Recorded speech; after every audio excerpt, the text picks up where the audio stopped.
message for whom? My father. And who is your father?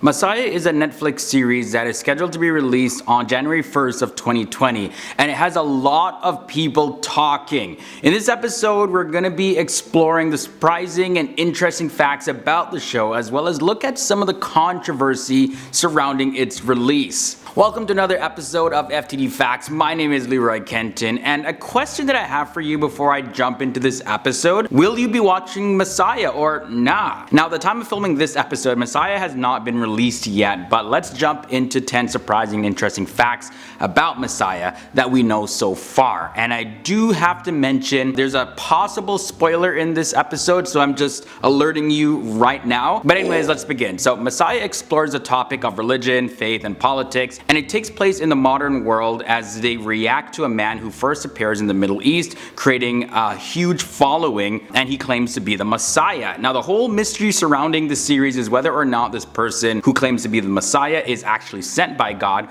or he's someone that's gonna deceive the whole world. We don't really know. He could be creating an army. But you see, part of the controversy surrounding this show is that many viewers, especially the Muslim population, believe that they figured out this big twist of the whole show. Because you see, the character's name is Al-Masih, which means the Messiah in Arabic. However, according to Islamic theology, there is a deceiver named Al-Masih ad-Dajjal who is comparable to the Antichrist in the Christian faith. Now, many Muslims and Arabic speakers guess that the Messiah is actually Dajjal, and that's the big twist in the show. Now, by the way, I did an entire episode about Dajjal in the Islamic faith, so I'll have a link down below in the video description section if you want to check it out, in case you have no clue what I'm talking about. That video is really helpful. Now, Netflix did tweet the trailer with the question, who do you think he is? Now, for religious viewers, they were like, well, yeah, he's Dajjal / Antichrist. Duh, right? And a Twitter user, Sultan Mo1, he wrote, I'm getting Dajjal vibes. I bet he'll accidentally lose an eye. Because you see, according to Islam, Dajjal is blind in one eye. And because of this, the show has been receiving a lot of negative feedback. Like, if you look at the trailer, it has more thumbs downs than it does thumbs ups. How far will this new movement spread?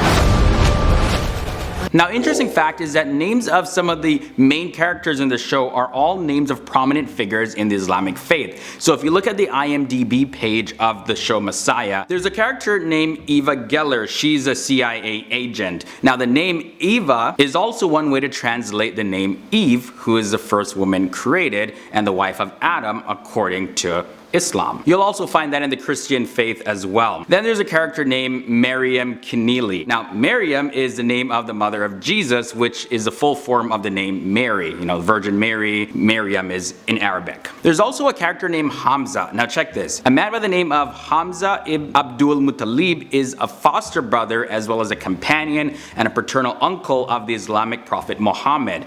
Also, there's another character named Jibril, and Jibril is also known as Gabriel, and that's the angel that is believed to have delivered the words of the Quran to the Prophet Muhammad. So some interesting parallels in the names there. But you see, that's not all. The person who plays Hamza, his name in real life is Mehdi Chakawi. And in most Islamic traditions, the term Mehdi points to the Redeemer of Islam, and he will arrive with Jesus to defeat the Dajjal. However, in some Islamic schools of thought, Mehdi and Jesus are the same person. Also, the guy who plays Al-Masih in the show Messiah, he's named in real life Mehdi Debi, and it's spelled with an E instead of an A, but the pronunciation is the same. Now, these parallels may not have any significance at all other than they are names that were just used for inspiration for the characters. And yeah, you know, it created a whole media firestorm. It's kind of similar to, you remember back in the day that movie The Passion of the Christ? The guy who played Jesus, his name is Jim Caviezel, right? And people were like, oh my god, he has the same initials as Jesus Christ, JC, Jim Caviezel, Jesus Christ. Either way, the wheels of conspiracy are turning when it comes to this show Messiah. Now, most of the Twitter discussion primarily revolves around the intent of the Netflix series. Now, there's a lot of people that agreed that this is a deliberate attempt by the Westerners as well as Hollywood to really put in the minds of people that Dajjal and things related to the end times would just be acceptable and normal and no real big deal. Now there's another group of people that said that this is an overt attempt by Hollywood to pursue the evil agenda of the Illuminati, and many people pointed out that there's an A in the name Messiah when you look at the show, the font that they use. Well, the A is actually not a normal A, it's actually a triangle, which is a shape linked to the Illuminati.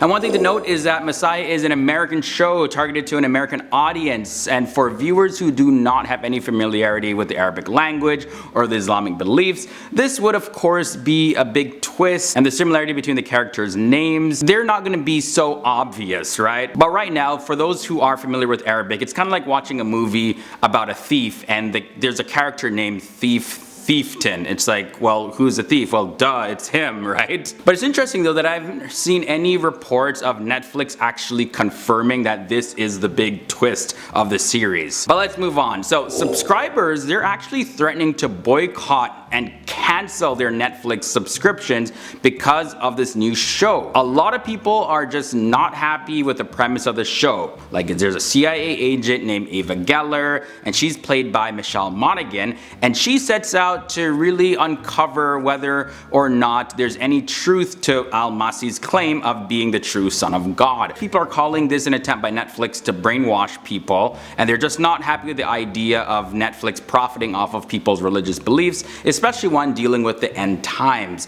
Yeah, I've seen a lot of reactions while I was researching for this episode. Show my work. And what is that work? God's work. Now, two more things to share. One of those being Messiah is scheduled to be released as a 10-part series, and at least that's the first season anyways. We don't know whether or not it's going to be renewed for a second season or if there's any plans for that, but we just know that on January 1st, Netflix is going to be releasing all 10 episodes. Will this be a continuous series? We just gotta wait and see. Now, finally, Messiah is created by Michael Petroni, and he's an Australian film writer and director. Now, he's known for co-writing movies like The Queen of the Damned back in 2002, as well as Possession in 2009. He also co-created the 2003 TV series Miracles, which is dubbed as the spiritual version of The X-Files.